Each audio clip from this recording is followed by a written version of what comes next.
Bismillahirrahmanirrahim. Assalamualaikum warahmatullahi wabarakatuh. Alhamdulillahi rabbil alamin. Wa bihi nasta'in wa la udwana illa 'ala zalimin. Asyhadu an la ilaha illallah wahdahu la syarika lah. Wa asyhadu anna Muhammadan 'abduhu wa rasuluh. Allahumma shalli wa sallim wa barik 'ala Muhammad wa 'ala alihi wa sahbihi ajma'in. Rabbi shrah li sadri wa yassir li amri wahlul 'uqdatam min lisani yafqahu qawli. Allahumma iftah 'alaina hikmataka wa anshur 'alaina min khazaini rahmatika ya arhamar rahimin. Allahumma amin. Tuan-tuan dan puan-puan sidang jemaah yang dirahmati Allah Subhanahu wa taala sekalian, saya mendoakan semoga Allah Subhanahu wa taala menerima segala amal soleh yang kita lakukan sempena Aidil Adha bagi mereka yang mengerjakan haji umrah dan melaksanakan tuntutan ibadat sunnah, berkorban kambing, lembu, kerbau, unta dan seumpamanya, serta pelbagai sedekah infak yang kita lakukan sebagai satu bentuk qurbah taqarrub, kita mendekatkan diri kepada Allah Subhanahu wa taala. Jadi segala amal kebaikan yang kita lakukan atas dasar al-qurbah itu diterima oleh Allah Subhanahu wa taala, seperti mana yang disebut dalam sebuah hadis, sebelum darah sembelihan itu menitis di atas tanah, pahalanya itu telah sampai kepada Allah Subhanahu wa taala. Jadi semoga apa yang kita lakukan itu diterima bagi mereka yang menjadi tetamu Allah, pulang dengan al-hajjul mabrur, umrah mabrurah, dan juga korban makbul di sisi Allah Subhanahu wa taala. Jadi kita menyambung perbincangan hadis al-hadisul khamis, hadis yang kelima, iaitu ibtalul munkarat wal bid'ah. Maknanya menolak kemungkaran dan juga pelbagai bid'ah. Jadi hadisnya kita ulang balik, yang diriwayatkan an Ummul Mukminin Aisyah radhiyallahu anha qalat qala Rasulullah sallallahu alaihi wasallam, man ahdasa fi amrina hadha ma laysa minhu fa huwa raddun, rawahul Bukhari wa Muslim. Hadis ini diriwayatkan oleh Aisyah. Dia melaporkan bahawa Rasulullah sallallahu alaihi wasallam bersabda, sesiapa yang mengadakan, mencipta, mewujudkan, membuat dalam agama ini, dalam urusan agama ini, ma laysa minhu, sesuatu yang bukan daripadanya. Maknanya dia create sesuatu yang bukan daripada Islam, fa huwa raddun, maka ianya ditolak. Hadis ini diriwayatkan oleh Bukhari dan Muslim. Wa fi riwayatin li Muslim, jalur hadis ini turut diriwayatkan dalam satu jalur daripada Muslim. Dia menyebut bukan man ahdasa, tapi man amila amalan laisa alaihi amruna fahuwa raddun. Maknanya siapa yang beramal ataupun dia buat satu amalan yang bercanggah dengan perintah kami, fahuwa raddun, maka ianya ditolak. Jadi kita telah jelaskan sebelum itu bahawa hadis ini adalah merupakan salah satu daripada 3 hadis penting yang membicarakan tentang, pertama, iaitu sesuatu amalan yang bersangkutan ibadah ataupun di dalam muamalah, hal-hal yang melibatkan hukum. Amalan yang ditolak dan amalan yang diterima. Apa dia punya measurement dia, apa dia punya kayu ukur dia. Satu amalan itu boleh buat, dan juga satu amalan itu dalam keadaan yang lain tak boleh buat. Sebab apa? Apa dia punya standard dia, apa dia punya kayu ukur dia, apa dia punya kaedah. Yang ni boleh buat, yang ni tak boleh buat. Yang keduanya ialah hadis ini juga bersama dengan dua hadis lain yang kita akan jumpa nanti ni, membicarakan tentang bid'ah. Apa itu bid'ah? Orang hari ini dia tahu sebut bid'ah, ataupun dia faham bid'ah itu daripada satu sudut, daripada satu perspektif, ataupun daripada satu angle. Sedangkan huraian tentang maksud bid'ah ini banyak, ataupun sekurang-kurangnya terbahagi kepada dua aliran ulama sejak daripada dulu sampai sekarang, yang try to define and explain what's bid'ah all about. Apakah itu bid'ah? Biasanya orang faham yang terlintas dalam minda kita, at the first sight kita mengatakan bahawa hak benda Nabi tak buat, hak sahabat tak buat, hak zaman dulu tak ada, zaman salafus soleh tak ada, bid'ah lah. Yang setengah orang faham. Jadi perincian akan dibuat kepada dua perkara ini. Maknanya amalan yang diterima, amalan yang ditolak dalam Islam itu sebab apa? Dan yang keduanya kita akan huraikan, mungkin akan ada sambungan dalam kuliah akan datang, iaitu tentang maksud bid'ah dan aplikasi bid'ah. Kita akan bincangkan, kita akan sebut pandangan pelbagai ulama, ataupun pada hari ini saya sebut awal, maknanya pandangan jumhur ulama daripada mazhab 4. Mereka mentakrifkan bid'ah sekian. Dan satu lagi daripada aliran salafiyah, wahabiyah, ulama-ulama especially mereka yang berpengkalan di Arab Saudi, yang tuan-tuan mungkin tuan-tuan sebut salafi ke wahabi ke. Jadi dia ada pandangan dia ada takrifan dia tentang bid'ah. Dua-dua mempunyai rujukan, dua-dua mempunyai sandaran. Sebab tu kita kena tengok hak mana yang kita pakai dan hak mana yang lebih kuat di antara takrifan tersebut. Baik. Jadi hadis ini tuan-tuan dan puan-puan, dia mempunyai beberapa intisari, ataupun dia punya key point dia. Yang pertamanya ialah Nabi SAW ingin menjelaskan kepada kita bahawa Islam ittiba'un labtida'un. Islam ini dia kita kena ikut. Sifatnya ialah kita ikut, kita taat. Apa yang disampaikan oleh Nabi SAW kepada kita. Dan labtida'un bukan kita boleh reka sendiri cara untuk beragama. Tuan-tuan jangan apply lagi pada kes-kes spesifik. Jangan cuba nampak lagi, oh tak boleh baca Yasin malam Jumaat, tak boleh buat tahlil. Nanti dulu kita tak pergi lagi ke situ. Ini kita melihat Islam sebagai sebuah agama, seperti mana dia datang sebagai satu agama yang murni, yang membezakan dari segi akidahnya, syariahnya, akhlaknya dengan sistem dia sendiri, yang berbeza daripada agama-agama samawi sebelum ini. Walaupun Islam ini dia mai daripada rumpun, dia panggil apa? Abrahamic religion, Abrahamic faith, iaitu Islam, Nasrani dan Yahudi. Maknanya ketiga-tiga agama ni dia mempunyai kitab Al-Quran, Taurat, Injil. Jadi nak banding dengan bangsa-bangsa beragama selain daripada agama samawi ni, mungkin dia mempunyai kitab seperti agama Hindu, dia ada kitab dia, kitab Veda dia, version dia. Kan? Agama Zoroaster, Majusi di Iran, dia ada dia punya kitab rujukan dia.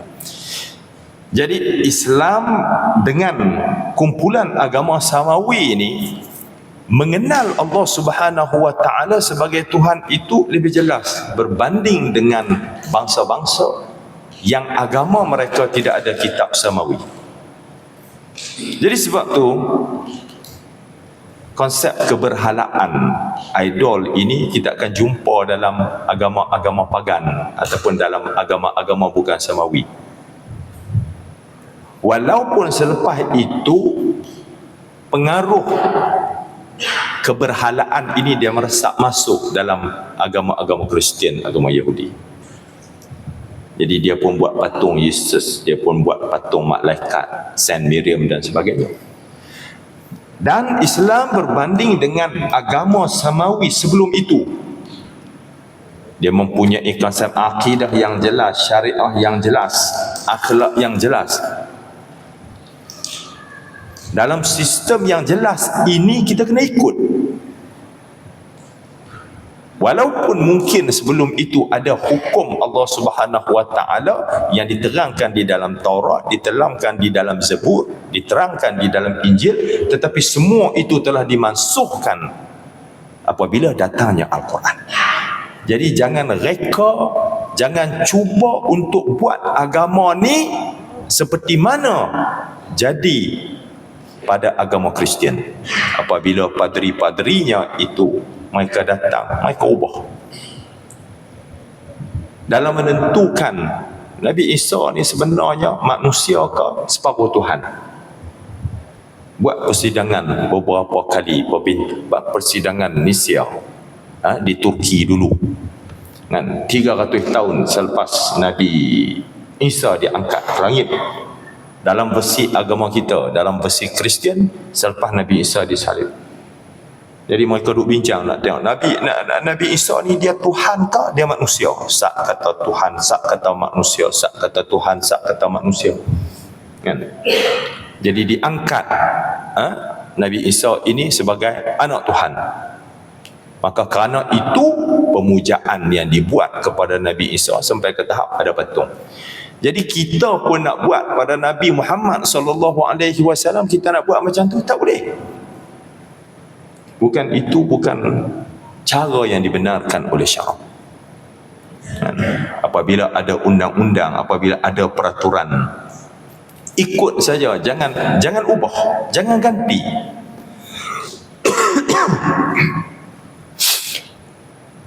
Qul in kuntum tuhibbunallaha fattabi'uni yuhibbukumullah.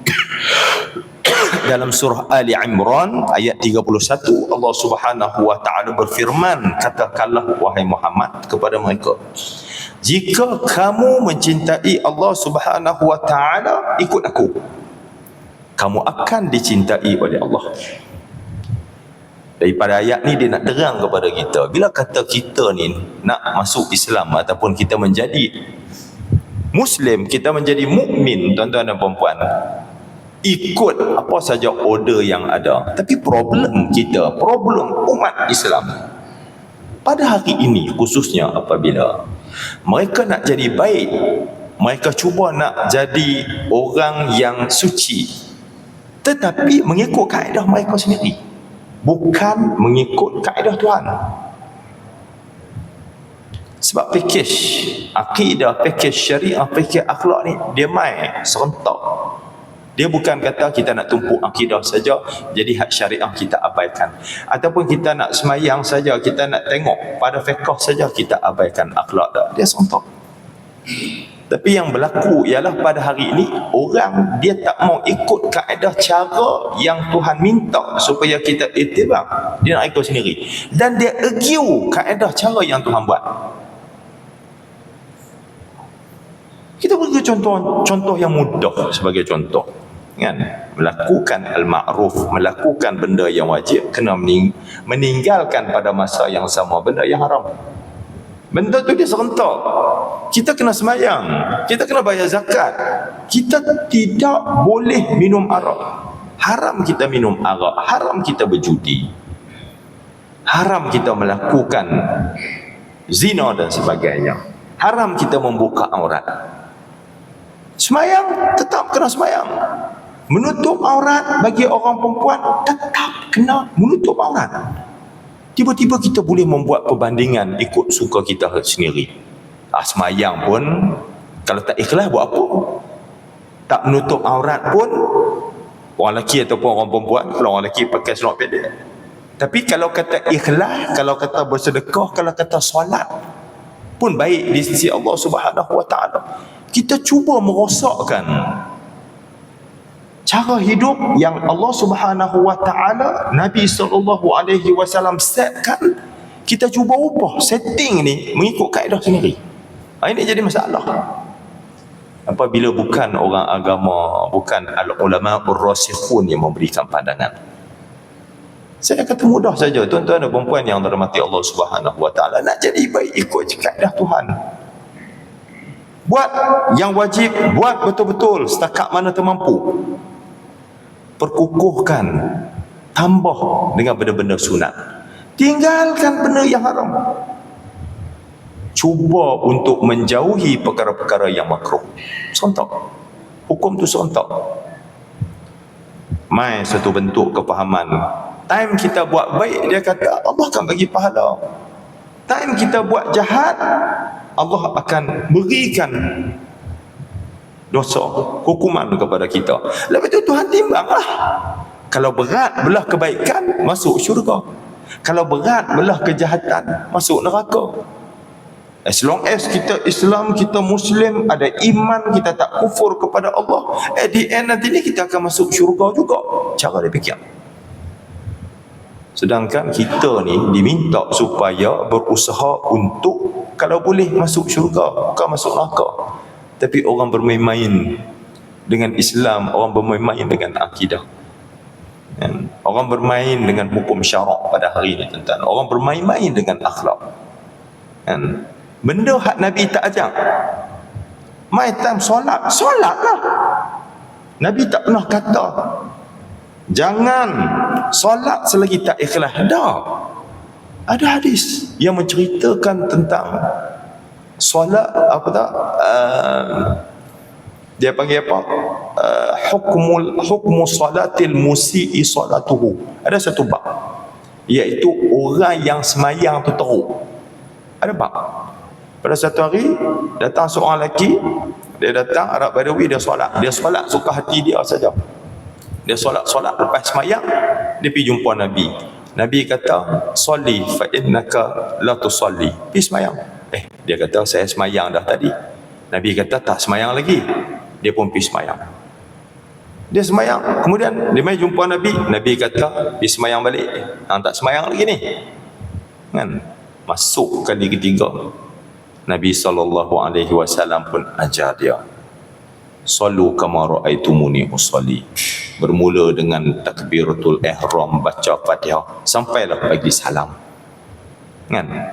Tak ada pun yang Rasulullah kata kepada dia, kalau macam ni cara semayang, tak payah semayang lah. Pergi bagi ikhlas dulu, pergi belajar bagi betul dulu, baru semayang. Tak, semayang lah.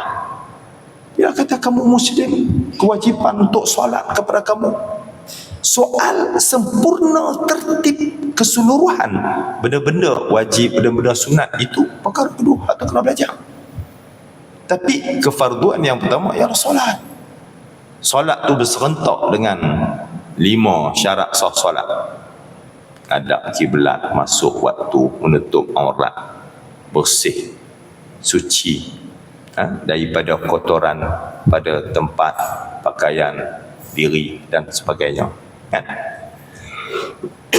Jadi apa yang berlaku pada hari ini ialah kita suka ibtidak, kita suka reka, dan kita rasa kaedah kita tu Tuhan terima. Bila orang tegur, bila ulama tegur, bila para asatizah tegur, kan? Kita mula mengatakan, kita menuduh orang yang tegur tu seolah-olah pegang kunci syurga lah. Dan Tuhan tak pernah hukum kita. Inilah kerja pokok agama, pokok ustaz. Kerjanya nak mengharamkan, kerjanya nak menerakakan orang. Itu salah. Saya tak nafikan bahawa ada setengah-setengah daripada agamawan kita yang semua benda nak diharamkan, semua benda nak dicegah. Tetapi kita kena ingat bahawa adanya hukum halal haram yang kata benda ni boleh, yang kata benda ni haram, benda ni tak boleh. Siapa yang kata? Bukan ulama. Yang menyatakannya itu adalah Allah Subhanahu wa taala dan Rasul. Apa yang Allah haramkan, maka wajib ke atas semua umat Islam mengharamkan. Apa yang Allah wajibkan, kita wajibkan. Adalah berdosa, perkara yang haram dihalalkan, perkara yang halal diharamkan. Baik. Yang keduanya ialah amalan-amalan yang ditolak, amalan-amalan yang diterima. Baik. Kaedah pengukuran suatu amalan itu Tuhan terima, syarak terima, dengan amalan-amalan yang ditolak di sisi syarak. Hadis ini merupakan nas yang soreh menolak segala amalan-amalan yang bercanggah dengan perintah syarak. Yang bercanggah dengan perkara-perkara yang qat'i, yang berkaitan dengan wajib, yang bercanggah dengan perkara-perkara haram yang qat'i, yang telah ditetapkan oleh Allah Subhanahu wa taala dalam taklif syarak. Taklif syarak ini hukum syarak ni tuan-tuan dan puan-puan, kan, dia ada dua kategori.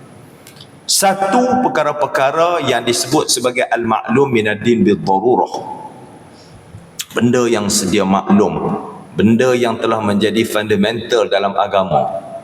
Nasnya itu nas yang qat'i, nas yang sharih, seperti rukun Islam, rukun iman, perkara-perkara wajib, al-amru bil ma'ruf wan nahyi 'anil munkar, kan, yang berkaitan dengan al-hudud asy-syar'iyyah. Benda ni jelas. Satu lagi iaitu hukum-hukum yang mana ianya bersabit. Dia jadi wajib, dia jadi sunat, dia jadi haram, dia jadi makruh berdasarkan ijtihad para ulama. Iaitu perkara-perkara yang tidak ada penjelasannya secara spesifik dalam Al-Quran, dalam hadis. Disebabkan perkara-perkara itu dia muncul pada setiap zaman, pada setiap tempat, pada setiap keadaan di seluruh dunia. Mai isu zaman kita, zaman Nabi dulu, yang disebut dalam hadis, la'anallah al-mutashabbihin minar rijali bin nisa wal mutashabbihat bir rijal minan nisa, atau kama qala, ataupun mafhum hadis itu, Allah Subhanahu wa taala melaknat orang lelaki yang menyerupai orang perempuan, melaknat orang perempuan yang menyerupai orang lelaki. Zaman tu penyerupaan itu mungkin dibuat dari segi rambut, make up, pakaian, suara, cara berjalan, cara tingkah laku, gaya. Tapi pada hari ini dibuat perubahan pada jantina, tuan-tuan dan puan-puan. Suntik hormon, kan, pi potong, pi kerak, pi tanam, sampai dari segi fizikal semula jadi itu telah berubah. Jadi seperti orang perempuan, rupa seperti orang perempuan, sebidik sampai kita pun terkeliru, kan, laki ke perempuan, siapa pun tak tahu. Mai pokok LGBTQ, hak laki jadi perempuan, hak perempuan jadi laki. Kemudian sat lagi kahwin pula seks sejenis, lepas tu sat lagi yang men sex dia panggil, woman sex woman dan sebagainya. Benda-benda yang mana tak ada pada zaman Rasulullah sallallahu alaihi wasallam, tapi hukumnya ada. Apa hukum tukar jantina? Apa hukum suntik hormon orang lelaki tiba-tiba naik breast dan sebagainya, sama seperti orang perempuan? Zaman Nabi tak ada hadis spesifik, tapi hukumnya ada, tetap haram, tak boleh. Jadi sebab tu dia ada dua kategori hukum. Taklif syarak ni dia ada satu hukum yang benda maklum minaddin bil darurah, dan ada benda yang haramnya ataupun wajibnya, makruhnya, sunatnya itu adalah berdasarkan kepada ijtihad para ulama, para mufti. Ya. Baik. Kalau dalam konteks ibadat, amalan-amalan yang ditolak, para ulama menyatakan bahawa fama kana minha kharijan an hukmillahi wa rasulihi bil kulliyah, iaitu apa saja perbuatan, ya, kita cuba buat satu perbuatan dalam ibadat yang terkeluar daripada taklif syarak, yang terkeluar daripada hukum Allah dan Rasul secara total, secara keseluruhan, fahuwa mardudun ala sahibi. Maksud hadis ni kata ditolak. Kita cuba buat satu kaedah baru, kita cuba buat satu hukum baru, kita jadikan dia sebagai ibadat, tak kena. Sebagai contoh, iaitu kita orang bertakarub kepada Allah Subhanahu wa taala, mendekatkan diri kepada Allah Subhanahu wa taala dengan amal soleh. Tiba-tiba kan, kita tak larat nak melakukan amal soleh, kita takarub kepada Allah Subhanahu wa taala dengan nyanyian, dengan muzik, dengan lagu, dengan melihat kepada benda-benda aurat mungkar. Orang lain tengok benda tu rasa berdosa, kita tengok benda tu kita teringat Allah Subhanahu wa taala. Oh, iman kita, kepercayaan kita tu terbalik kan. Orang tengok orang perempuan yang tak menutup aurat bernafsu, kita rasa, kita tengok orang perempuan yang tak menutup aurat tu, kita rasa kita teringat Allah Subhanahu wa taala. Cara ni tak betul, cara ni salah. Islam menganjurkan perkahwinan, dan tiba-tiba kan, kita anjurkan, kita galakkan, seperti mana ajaran-ajaran sesat Syiah dan sebagainya menganjurkan, menggalakkan perkahwinan mut'ah. Kalau setengah pok-pok ajaran sesat ni dia ada nikah batin, tuan-tuan dan puan. Kan? Ajaran sesat ni banyak berlaku, antara orang suka kepada ajaran sesat ialah eksploitasi wanita dan seks. Kita nak kahwin pun susah, tuan-tuan dan puan. Dah kahwin tu tiba-tiba nak tambah seorang lagi bini lagi susah. Selagi mana bini sedia ada tu hidup. Itu terang benda yang dibenarkan oleh syarak. Dan banyak dalil-dalil yang menyebut, yang menceritakan tentang kelebihan nikah. Tiba-tiba Syiah mempromosi siapa yang mengamalkan mut'ah dapat pahala sekian. Sekali buat pahala dapat pahala banyak ni, 2 kali buat banyak ni. Siapa tak seronok bila kata menganut agama Syiah? Kerana apa? Dapat habuan. Bila mengamalkan mut'ah dapat pahala. Sedangkan tak ada beza pun mut'ah tu, tuan-tuan perempuan, dengan prostitut. Tak ada beza apa pun. Jadi apabila kita buat sesuatu yang terkeluar daripada hukum Islam, terkeluar daripada hukum perkahwinan, you buat main satu benda sampai ke tahap tak payah kahwin tapi boleh mengamalkan mut'ah, ini ditolak. Ataupun digantikan dalam kumpulan-kumpulan ajaran sesat. Kalau tuan-tuan cek dalam fatwa Selangor, fatwa-fatwa negeri ni kan, mai ajaran ayah bin, tak apalah kita sebut, tak ada masalah, sebab memang ada fatwa menghukumkan dia sesat kan. Ajaran lepat, ajaran kata apa, Hasan anak rimau, ajaran taslim di Pulau Pinang, agama taslim. Antara dia punya bentuknya, solatnya itu adalah menggunakan hati, menggunakan niat. Pertama, selagi mana kita tak ikhlas, buat apa kita solat? Yang keduanya, pasal apa kita solat? Kerana kita mengenal Tuhan. Bila kita dah kenal Tuhan, kita tak payah solat dah.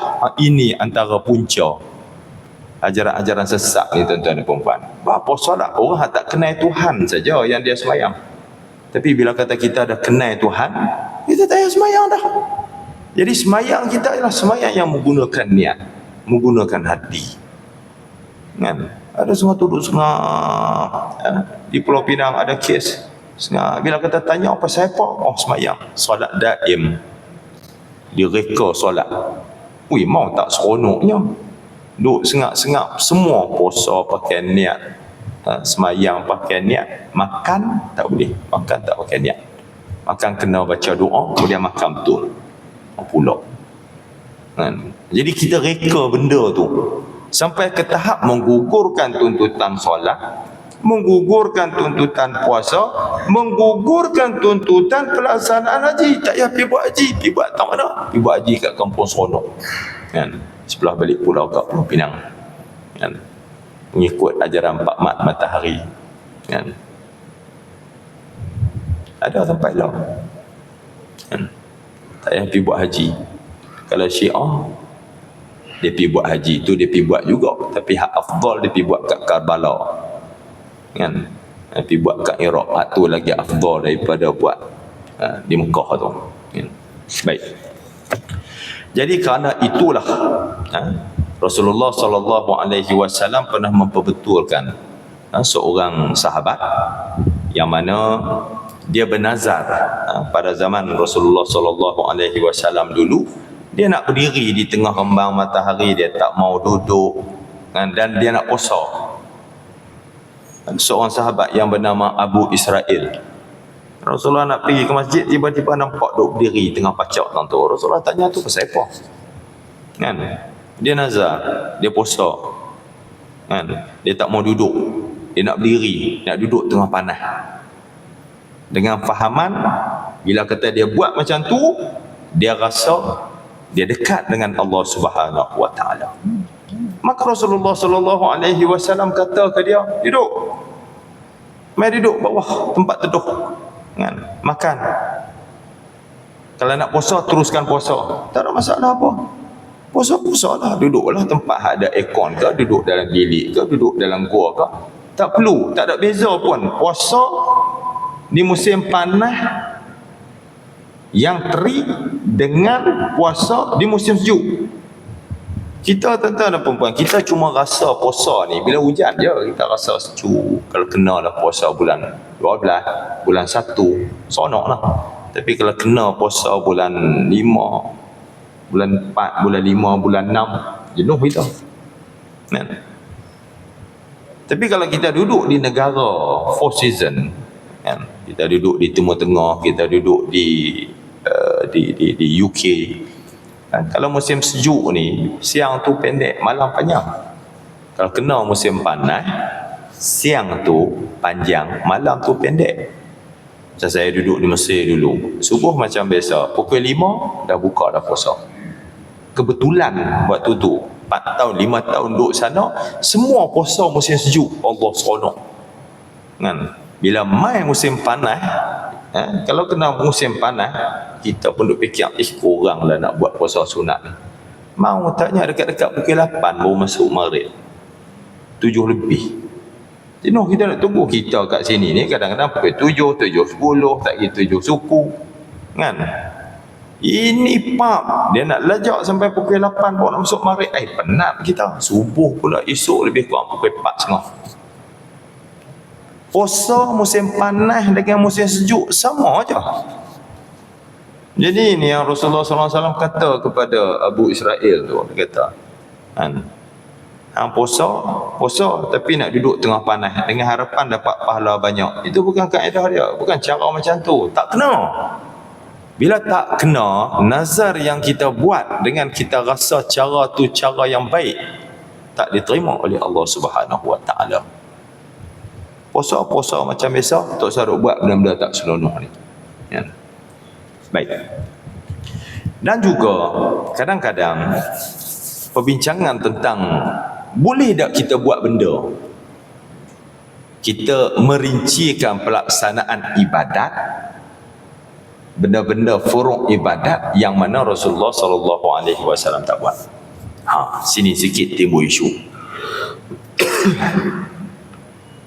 Bila kata kita buat penambahan-penambahan pada ibadat, kita namakan dia penambahan, tapi dia bukanlah penambahan. Maknanya kita menyusun, kita organize, kita schedule ibadat-ibadat yang ada itu mengikut keselesaan kita. Baca Yasin, baca Al-Quran, bila-bila masa terbuka adalah merupakan sunnah, merupakan perintah, sunat. Secara keseluruhan wajib membaca Al-Quran, haram tak baca Al-Quran, haram meninggalkan baca Al-Quran. Secara keseluruhan dalam hidup kita, kita kata membaca Quran sunat, tak mau baca langsung, keseluruhannya adalah haram kita berbuat demikian. Wajib kena baca. Tapi bila kata kita duk baca Al-Quran, ulama kata dia jadi sunat, tak boleh tinggalkan keseluruhan. Tapi bila kita nak baca seminggu sekali, setiap hari, bila tuan-tuan kita nak baca? Kalau katalah abang kita, biasa abang baca Al-Quran bila? Lepas subuh ataupun lepas maghrib. Ada setengah orang dia selesai lepas maghrib, ada setengah orang dia selesai lepas isyak, ada setengah orang saat lagi ingin pencen, dia bangun pukul 3 malam ataupun 3 pagi, pukul 4 pagi dia baca sampai azan subuh hak pertama, dan dia jadikan rutin. Tiap hari dia buat macam tu, tak ada masalah apa. Jadi adakah dengan dia baca Al-Quran, bagi orang yang hafaz Al-Quran, ada setengah orang tu dia nak mengulang, nak recall balik sehari 2 juzuk, ada setengah tu sehari 5 juzuk, ada setengah tu setengah juzuk kan? Dia jadikan sebagai rutin dia setiap hari. Jadi ini dinamakan sebagai penambahan. Dia tambah benda hak yang tak jadi rutin, tiba-tiba dia buat rutin. Boleh ke tak boleh? Kalau ikut betul-betulnya Rasulullah tak ajak pun sehari kena paling kurang 5 juzuk dah. Tapi bagi hafazatul Quran yang dia nak jaga hafazan dia, mungkin sehari dia tibai sampai 10 juzuk. Dia duduk saja bismillah. Bagi hak hafal tak terang mana macam saya ni, dulu sehari 3 juzuk. Mai lah ni tuan-tuan dan puan-puan, bila kata mai kita ni kerja, Tuhan kalutkan dengan urusan dunia, urusan kerja lah, dunia pun ibadat juga kan? Baca lepas subuh. Kalau ada kuliah maghrib macam ni baca Quran ni tuan-tuan dan puan-puan, sebab ada dalam kitab je. Waktu bila baca? Lepas sembahyang subuh pukul 6.30 sampai pukul 7 sebelum pergi hantar anak. Kalau saya lah, waktu tu kita boleh baca. Kalau kata tak apalah, saat lagi balik sebelum tidur, dah lah kita baca surah Al-Mulk. Saya tak sempat, tertipu dengan handset. Buka handset, nak baca surah Al-Mulk, tengok alamak, tak lagi, ada arahan kerja kena buat ni, perap, tertidur, handset dia terpegang kat tangan kan? Tak ada nak baca. Waktu bila? Lepas subuh. Ada orang dia baca lepas maghrib. Macam itulah juga bila baca Yasin. Pasal apa tiba-tiba pergi buat bacaan Yasin tu selepas maghrib hari Jumaat? Awak tak buat malam Sabtu, awak tak buat hari Ahad, awak tak buat hari Rabu. Jadi bila kata kita buat, kita spesifikkan bacaan pada waktu tu. Baca surah Al-Mulk. Pasal apa kena baca terus lepas isyak? Masjid ni duk buat. Baca pula berjemaah bersama dengan imam. Awak tak baca pukul 10, awak tak baca pukul 12. Soalnya ialah, boleh tak nak baca lepas isyak terus? Kalau boleh baca pukul 12, pasal apa tak boleh baca lepas isyak terus? Kalau boleh baca di rumah, pasal apa tak boleh baca di masjid? Jadi sebab itu ulama menjelaskan bahawa isu benda yang kita jangan kata bid'ah, jangan kita kata boleh tak boleh ni, dalam kita melaksanakan ibadat ni tuan-tuan dan puan-puan, kadang-kadang kita buat benda tu lebih daripada biasa. Bila kita buat lebih daripada biasa, pertambahan itu dinamakan sebagai ziyadah. Bila kita tak buat, dinamakan sebagai an-naqs ataupun nuqsan. Az-ziyadah dalam ibadat ni dia ada 2 kategori. Tuan-tuan kena ingat. Pertama disebut sebagai az-ziyadah fil ibadah, pertambahan yang dibuat pada struktur ibadat.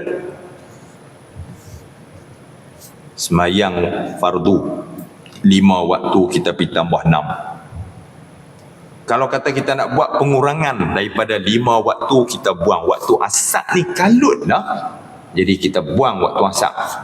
Ataupun kita rasa subuh ni letih, kita buang subuh, tinggal 4. Lepas tu kita panjangkan, tambah rakaat subuh hak kita tinggal itu, kita tambah dekat maghrib, kemudian kita tambah dekat isyak sebagai contoh, kan?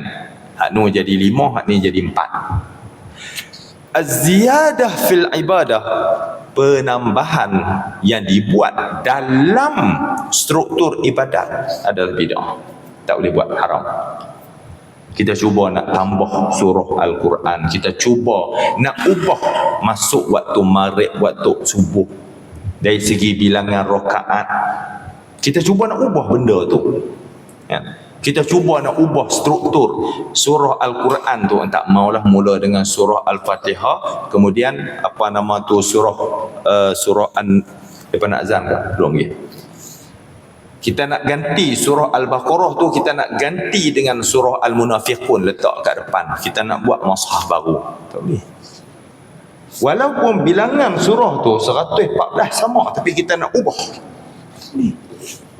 Kos haji duk meningkat. Ada pula duk bahagi mengikuti 20, 40. Kan? Kemudian apa? B40. Buat rayuan tak nak kena pergi 30,000. Allah mak, kita berada dalam dilema. Nak menyahut panggilan Tuhan, kita duk rasa ni dah dapat dah panggilan. Tuhan panggil kita pergi buat haji ni sejak daripada laungan wa azin finnas bil haji yatu karijalan, dilaungkan, dipanggil oleh Nabi Ibrahim dulu. Yang bagi kebenaran, yang jemput kita tu tamu haji. Tuhan panggil lain. Kewajipan tu memang ada daripada sejak azali. Hak kena pi, hak kita kena bayar tu pada tamu haji.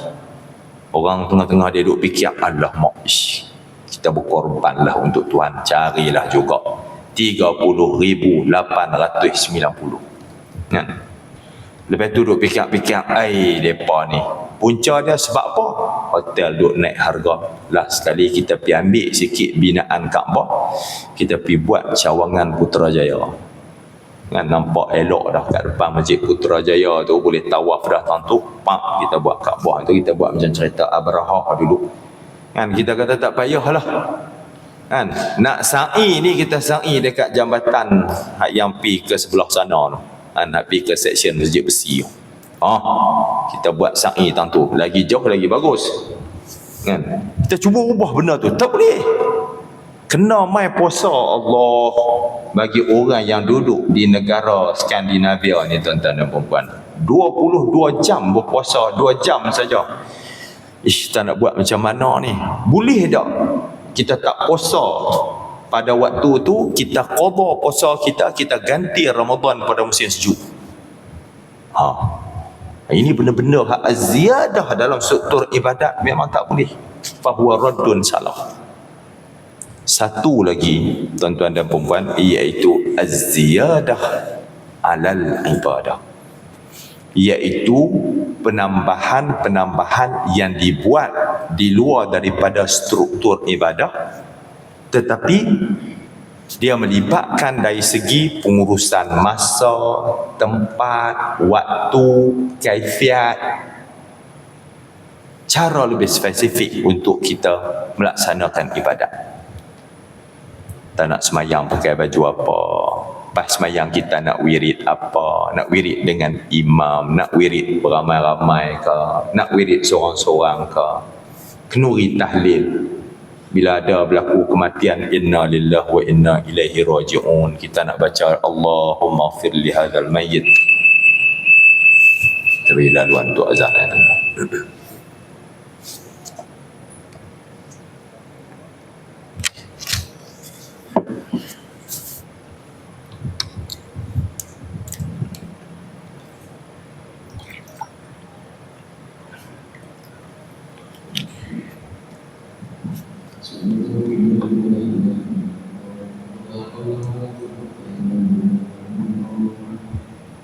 Allahu Akbar,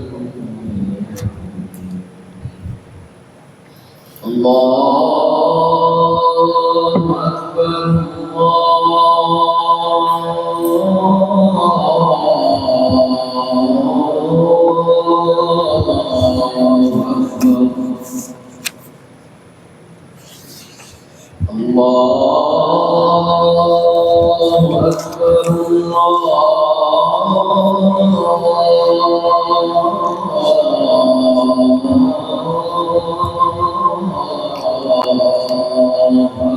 Allahu Akbar, Allahu Akbar.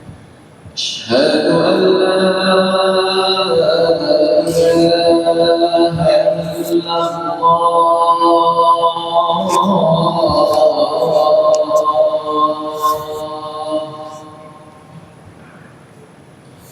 أشهد أن لا إله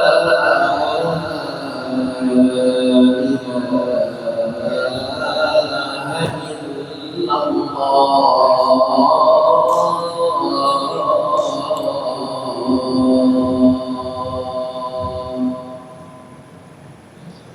أشهد أن محمدا رسول الله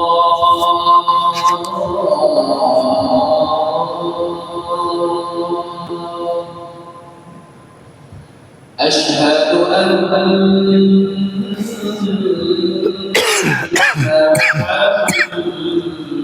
محمدا رسول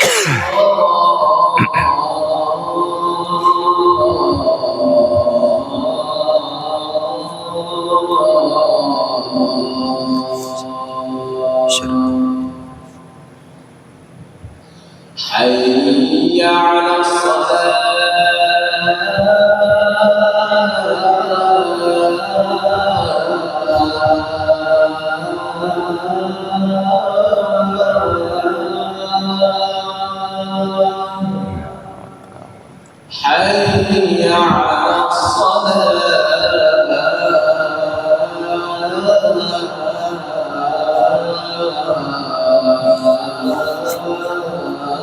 حي على حي على حي على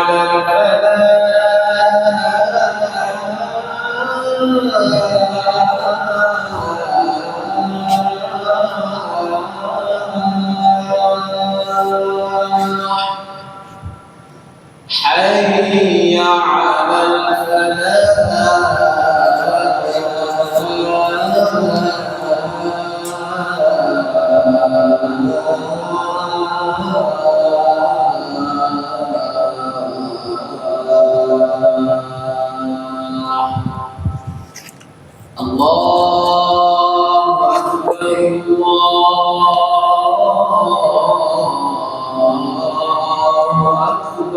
Allahu Akbar. لا إله إلا الله La ilaha illallah. La ilaha illallah.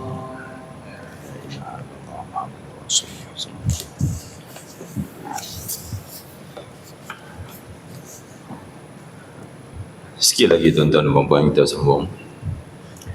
Jadi apa yang kita lakukan sebagai contoh untuk isu simple lah, isu bila kata kita buat bacaan tahlil, kalau tuan-tuan nak buat lah kan, kita nak buat orang kata apa, kenuri doa selamat, tuan-tuan nak buat bacaan sambutan nisfu Sya'ban, baca Yasin 3 kali, nak buat bacaan doa akhir tahun hijrah, awal hijrah.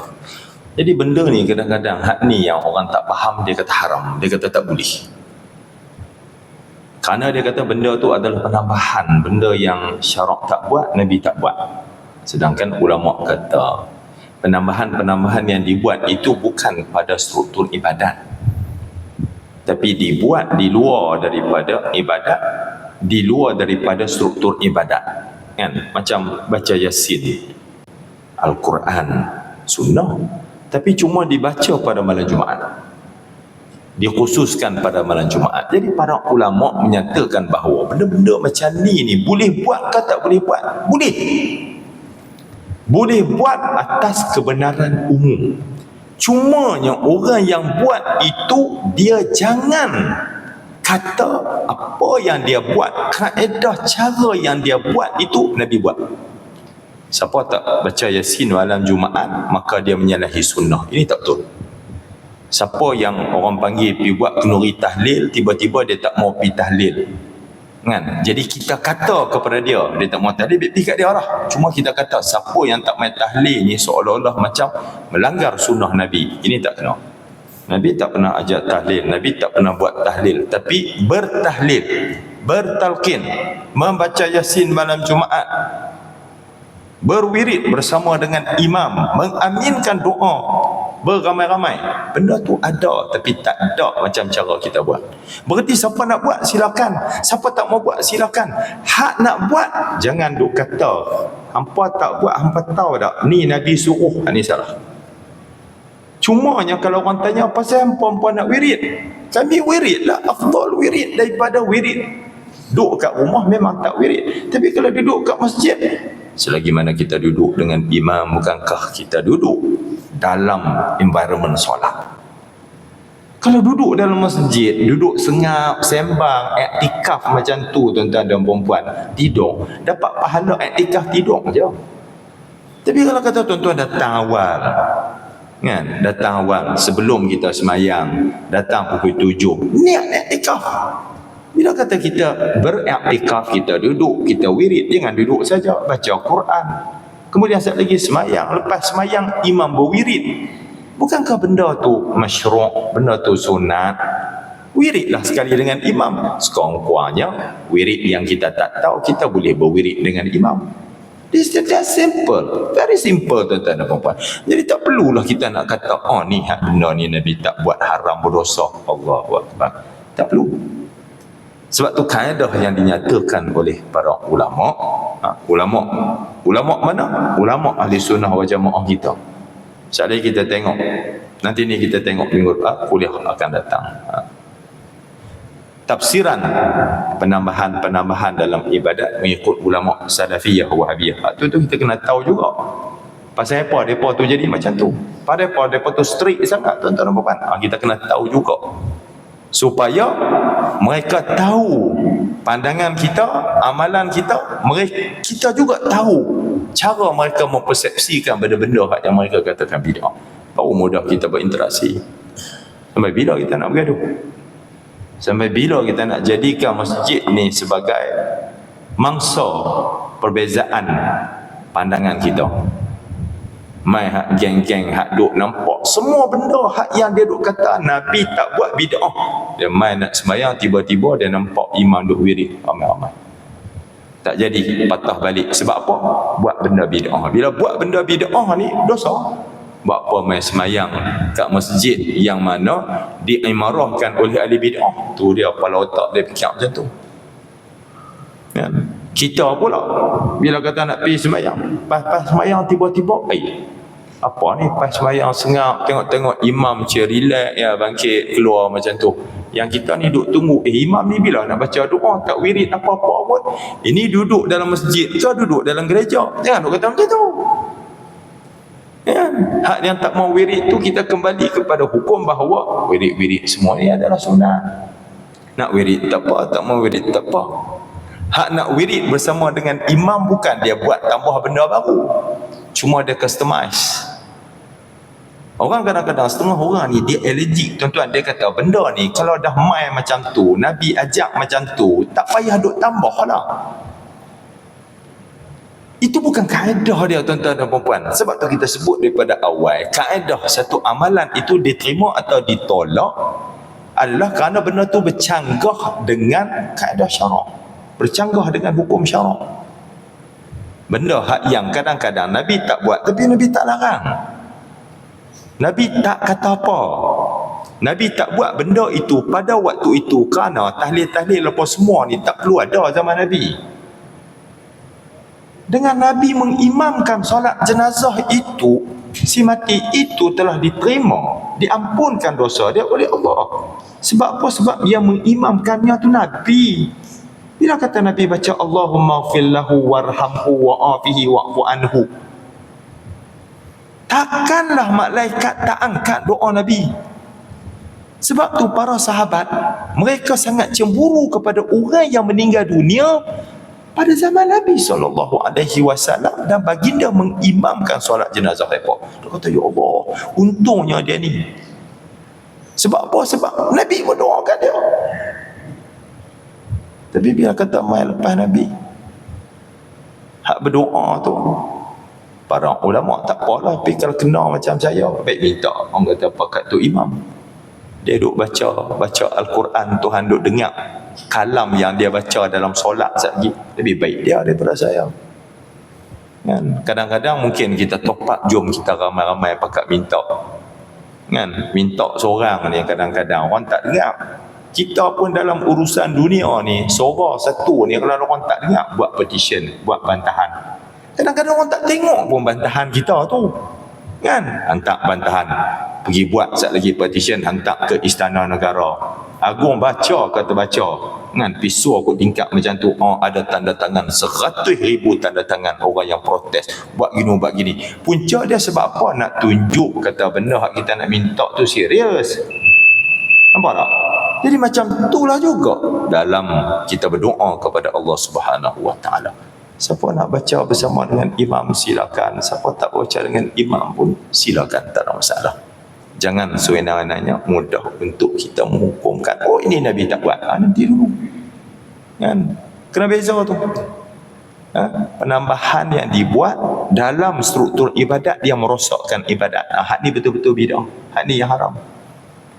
Tapi kalau penambahan yang dibuat di luar daripada ibadat, sekadar kita nak customize, antara malam yang afdal tentulah malam Jumaat, Sayyidul Ayyam. Jadi nak baca apa? Bacalah Qalbul Quran, Yasin. Tapi kalau tuan-tuan tak mau baca Yasin, tak apa, baca surah Al-Baqarah, silakan. Kan? Jadi begitu. Baik. Jadi tuan-tuan dan puan yang dirahmati Allah Subhanahu Wa Taala sekalian, insya-Allah kita akan tengok pada kuliah akan datang, iaitu al-bid'atul mazmumah wal bid'atul mahmudah. Bid'ah yang dicela dan bid'ah yang terpuji, ataupun ada istilah bid'ah hasanah, bid'ah sayyi'ah. Saya tahu mungkin ada setengah orang yang dia allergic dengan bid'ah hasanah. Bila kata sebut bid'ah ni mestilah semuanya sesat. Pasal apa tiba-tiba ada bid'ah yang baik? Nak bid'ah baik pasal apa? Sebab Nabi dah sebut tu, siapa yang reka buat benda hak yang tak ada dalam agama, bid'ah lah tu, fahuwa raddun, perlu ditolak. Tiba-tiba boleh kita kata elok, nanti lu saudara, sabar dulu. Sebab tu kena mengaji, bukan baca kat YouTube. Kan? Bukan saya yang syarah. Sebab tu kita melihat kepada syarahan yang otentik. Jadi insya-Allah kita akan sambung seterusnya. Naktafi bihadzal qadr. Aqulu qawli hadza wa astaghfirullahal azim li wa lakum. Assalamualaikum warahmatullahi wabarakatuh. Bismillahirrahmanirrahim. Alhamdulillahirabbil alamin wassalatu wassalamu ala asyrafil anbiya'i wal mursalin wa ala alihi wa sahbihi ajma'in. Allahumma ij'al jam'ana hadza jam'an marhuma wa tafarruqana min ba'di hadza tafarruqan ma'suma wa la taj'al fina wa la ma'ana syaqiyyan wa la matruda. Rabbana atina fid dunya hasanah wa fil akhirati hasanah wa qina adzabannar. Walhamdulillahi rabbil alamin.